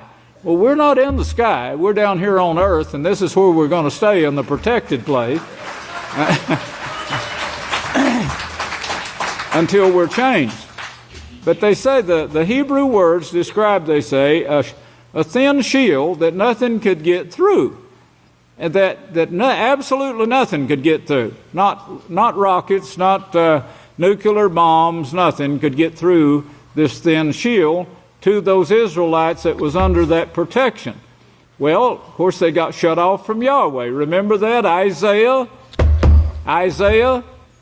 59, 1 and 2. They got shut off from Yahweh. How? They turned to sin. Remember what they did to Samuel? The elders rose up against him and said, we don't want Yahweh to rule over us. We want to worship gods. And that's what Yahweh said. Ever since they left Egypt.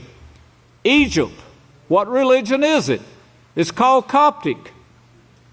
There's no difference between the Coptic religion and the one that sits on the 7 hills of Rome, except the name. But if you put 2 and 2 together, the Egyptians worship all gods. Universal, pronounced Catholic, that's what Catholic means, universal, meaning they worship all gods. There's no difference in them except the leaders, the priest. The priests there want their kingdom left alone. So does the one in China. They want theirs left alone too. So does the one in Russia. You don't bug a grizzly bear about this, about what he eats or where he moves to.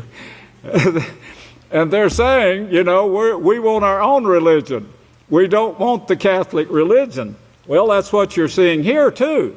You're seeing them like they did in Israel. Remember, Yochanan came to Jerusalem saying to the king, it's not right that you should have your brother's wife. Why? Because one of the 10 Commandments. Well, why in the Catholic Church keeping the 10 Commandments today? They're worshiping the same gods that was worshipped in in Egypt. 1 Samuel 8 says, first 9 verses tells you, Yahweh says, Samuel, let them go their own way and choose their kings. And he said, and then he told them what would be taking place after that. But he said, they haven't rejected you. They have rejected me. that they might turn and serve their gods. That's exactly what they're doing on the 7 hills of Rome and what they're doing in Egypt. And what is it bringing them? If you've seen all the ruckus it's bringing, wars and killings and murderings and in Egypt, it always has. That's what took place in Israel when they started choosing kings to rule. Well, the king would become a little bit strong, so he'd send his army to capture this city. Go get that city and bring it in here. I want it over here. I want those people over here. Bring all their wealth to my palace.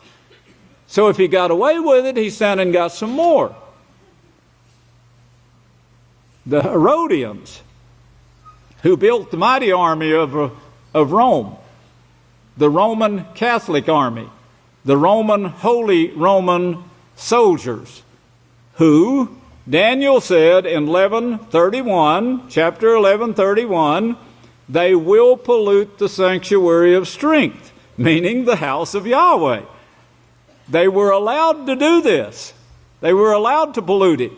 Yahweh allowed them to destroy it and keep it out of sight for 1,500 years. I was speaking with some of the elders this morning about the lawyers told us you could change your name to House of God and none of this would be occurring to you. You wouldn't be suffering all this persecution.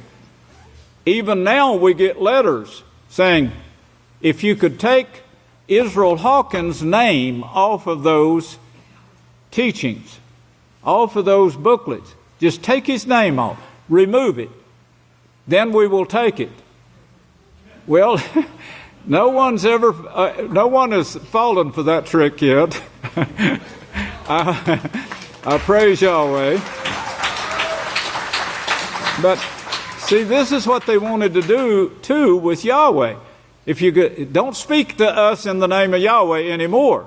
That's what they told Jeremiah. You do this anymore, you speak to us in the name of Yahweh anymore, and we're going to kill you. They did the same thing with Yeshua. They removed his name also. Remember? So this is a plan of Satan. It's not just because of these people. They know nothing about me. But they have a hatred for me. A real stiff hatred. When Kohan Benaiah first came here, he was a bricklayer.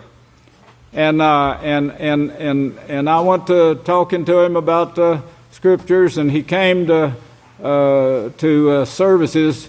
I believe we were holding services in the house or at that time. And but anyway, he was working for a bricklayer, and he lost his job, and his truck went down, so he didn't have any wheels, so he couldn't go anywhere. I had a captive audience there to him and his children. But his boss was it turned out was a man who studied with my brother in a place called Romney, not too far from here. I taught there too. I taught with him, but Jacob was the leader there. JG was his name. Everybody knew him by JG. They knew me by Bill, Buffalo Bill. That was before the name change. So the man that he worked for, he found out he was working for the House of Yahweh, and of course he had already fallen out with my brother Jacob over scriptural matters that he didn't want to change to. The Romney group chose my brother over him as their leader. Well, he was really, really hateful.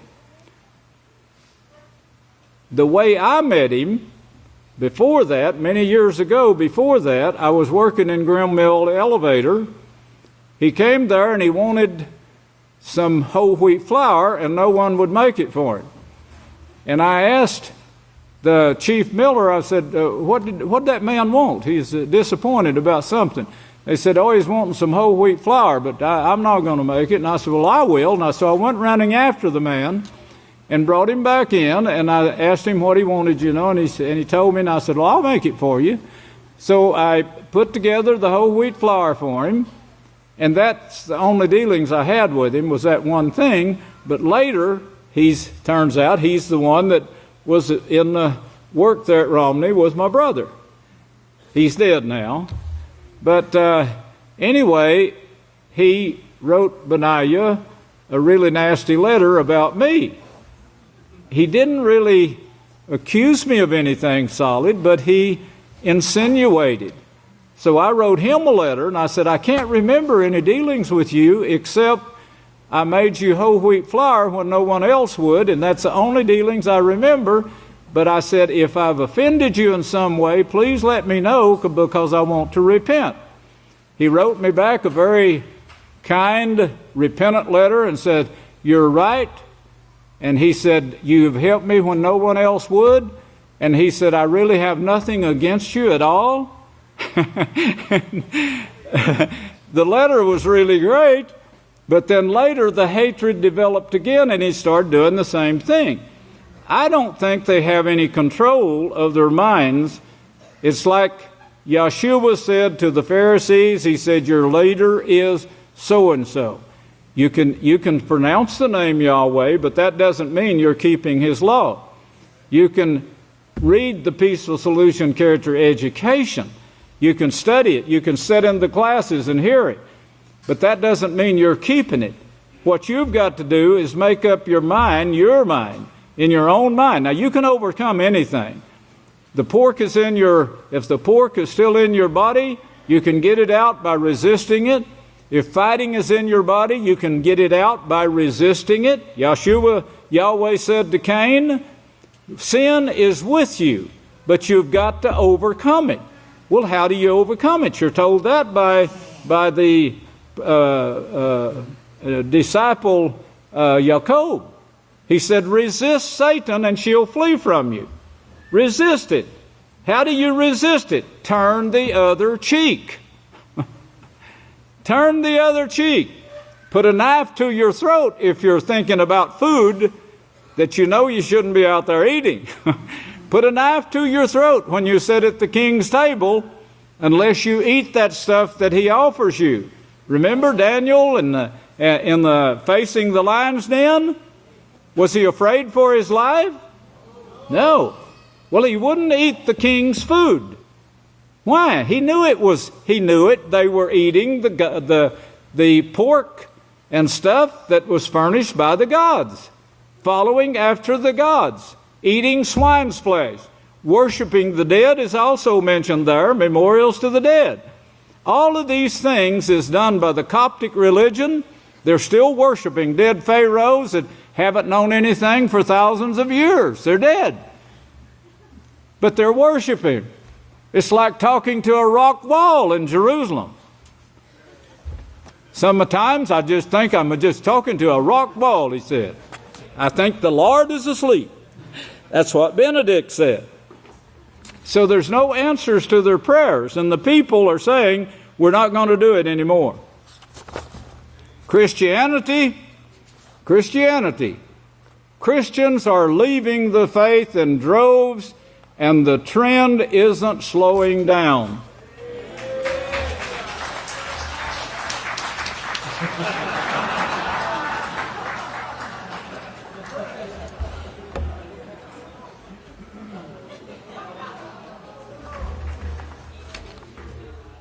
That's the one that's standing beside me in New York on the something square television. They're leaving. And the states are saying, the states in the United States are saying, you're not going to be teaching our children the sodomy anymore. Praise Yahweh. Some of them. Now, will they have the backbone to back that up? Or will they give in when the going gets rough? You know, you can't give in, brethren. You're here because Yahweh pulled you. He drove you here for His kingdom. For His kingdom. And you're offered a place in that kingdom. You remember what He said to the children of Israel when He when Moshe brought them out of the land of Egypt? A bunch of Coptic Christians is what they were. They paint them up to be people who kept Yahweh's laws. That's what Christianity says. Them people kept Yahweh's laws. That's what was wrong with them. They hated the ones that did, that's for sure. But those people that Moshe went down there and got, they were nothing but Coptic Christians. And he brought them by promise, saying, here's a land flowing with milk and honey. So they brought them to the place where Jethro had the house of Yahweh, and he trained them for 40 years. He had to actually let the old ones die off in order to get new ones that was actually trying to live the laws of Yahweh. And this is what Moshe was training there for 40 years.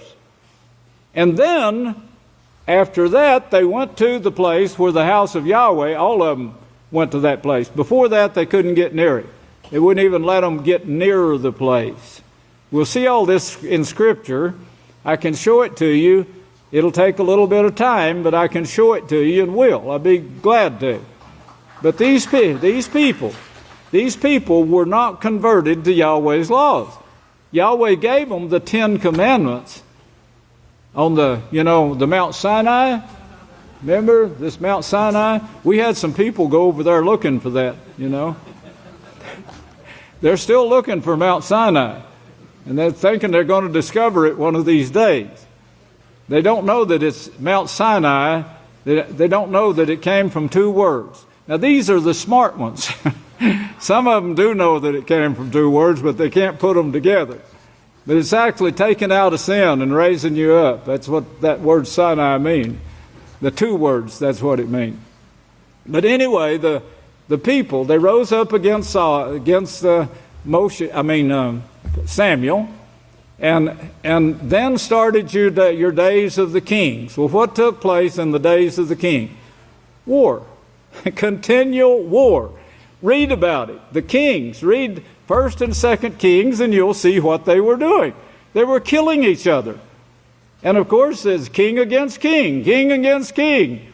And they were every one of them trying to build a strong kingdom, like the Nimrod system said. Well, Rome did build one. They built them a Roman army that polluted the sanctuary of strength. That was the house of Yahweh. And then after they got Rome built up real strong and Babylon built up real strong, they destroyed it, and that's where they moved to, taking all the artifacts with them. I'm telling you, thousands of years of history in a nutshell. But you need to get it. The reason I repeat it, I know you're not getting it the first time. You really need to get this history in your mind and what Yahweh led and showed. This is the article, "We Will Not Obey." These are the Christians that are falling away. And, of course, my time is up. But the Christians is falling away now. Babylon is falling. You got to keep that scripture in mind. What is the reason it's fallen? Yahweh shows that there's somebody opposing it and pecking away at their beliefs and showing what the scripture actually says. A lot of Romans, a lot of Norahs, men and women, are doing a lot of gossiping. And of course, the word's getting back to the Pope, and he's like that. He's deeply worried. The house of Yahweh is growing, as you can see from the audience we have. It's growing every week, and before this thing is over, there will be 2 billion people. Will they be converted? No, not till you get a hold of them. How do they get converted? They've got to go where? Right. That will never change. Those are laws. They have to go to that place. That's where Moshe brought the 12 tribes of Israel. 12 tribes of Christianity. All Christianity. Brought them to Israel, to a particular place. Wouldn't let them go near it, but went there and got instruction himself and brought it back to them. He went to this great high mountain called Sinai. Well, he actually went to the house of Yahweh, the uplifted place. Same thing that Isaiah 2:2, Micah 4 says, in the last days I will establish my house. Now here on the one hand, he says, now these people, woe to you shepherds, but in the last days, this was Jeremiah, but in the last days you're going to see a gathering like you've never seen before. You remember that? Jeremiah 23. Woe to you shepherds that are feeding my people pork and lies. And then he turns the very next verses there, he says, but in the last days,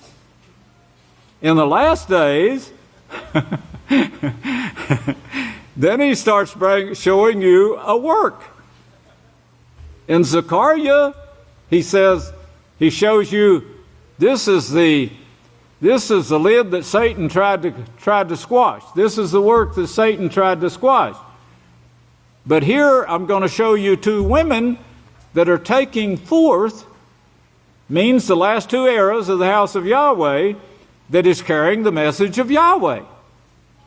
In Micaiah 3, listen to this, Micaiah 3, he says, Mount Zion's going to be plowed like a field. In the very next verses, he says, but in the last days, did you see that? Mount Zion's going to be plowed like a field. Yeshua said to that same thing, the temple's going to be thrown down, not one stone left standing. But in the last days, Yeshua said, verse 14, Matthew 24, in the last days, here's a man that's going to be bringing the word of Yahweh. In the last days. Micaiah said, verse 12, 3 verse 12 I think it is, Mount Zion's going to be plowed like a field. But in the last days, chapter 4, in the last days I will establish my house.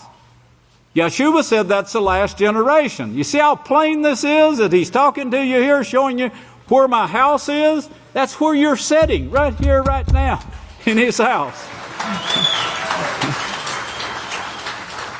It's called the house of Yahweh. David said, I will remain in the house of Yahweh forever. Daniel said, this person is going to come after the saints and destroy them, change the laws, fight against the name of Yahweh. That's all in chapter 7. But, he said, Daniel said, but, in the last days, yes, in the last days, these kingdoms are going to be given to the saints of the Most High. Chapter 7, verse 27. So, this work, he's prophesied it out for you. He laid it all out for you. Now remember this. In Genesis 49, verse 10, he said, Yada is going to be lawgiver. Remember what Yada was? A stupid, violent fighter. Ruthless. He became ruthless. Like the mighty boxer or the cage fighters. They loved to fight. Like the football players.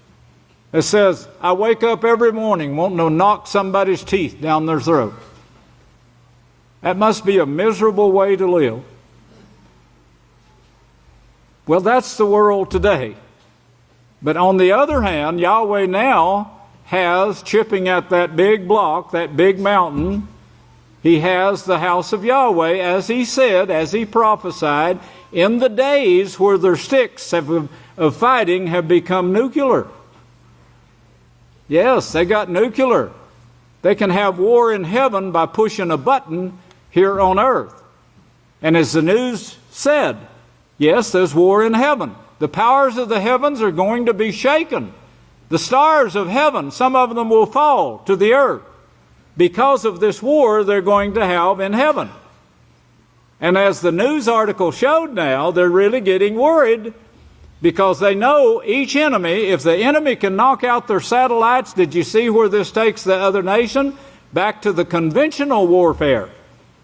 These satellites, they're the one. The satellite guides that missile and can pinpoint it to the exact place that they want it sent to.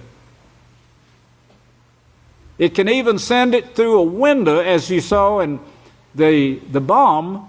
It can actually, it's so accurate that it sent this bomb through the man's window into his office and exploded. That was in Palestine. Now that's the weapons we're dealing with. China, as you saw on the news, as the great Kohan Eliyahu just brought out on the news, China put their own satellite up there. And then they sent a rocket to show the United States what they could do to their satellites that guides their weapons. Well, what do you think the United States did? Repent and said, we need to get rid of all these weapons and turn to Yahweh, the peaceful solution? No, he hadn't learned that lesson yet, but they will. They are going to say that eventually because of the work that Micaiah prophesied. Isaiah, Jeremiah, Yechezkel, all of them prophesied of you sitting here, right here, and you are going to teach the nations. 2 billion of them. That's what you're training for right now. But China showed them that they could knock that weapon, that satellite, out of the sky. Think about that. That satellite is orbiting the earth. And here, they sent one rocket, just one rocket, and it hit that thing dead on. Think of the odds. You people who know how to shoot a gun at a moving target, this guided that missile right to it and knocked it out of heaven. And they said the debris is still causing trouble from that one satellite that they exploded. The debris in heaven is still causing trouble. Well, of course, what we're facing now, right now, and what you're training for, but if you're not right with Yahweh, you're not going to receive His power. And you won't be protected either. You might be among the group and get protection in some way, but eventually you'll slip up and go. You really need to repent and you need to convert. You need to get all these lessons in your mind totally that we're bringing now. This is a wonderful thing that Yahweh has put together here in His house, both for the men and the women. It's the best toy you could play with right now. Now, Yahweh bless you, and I'll turn the services back to the next speaker. I love you. I love you, Pastor.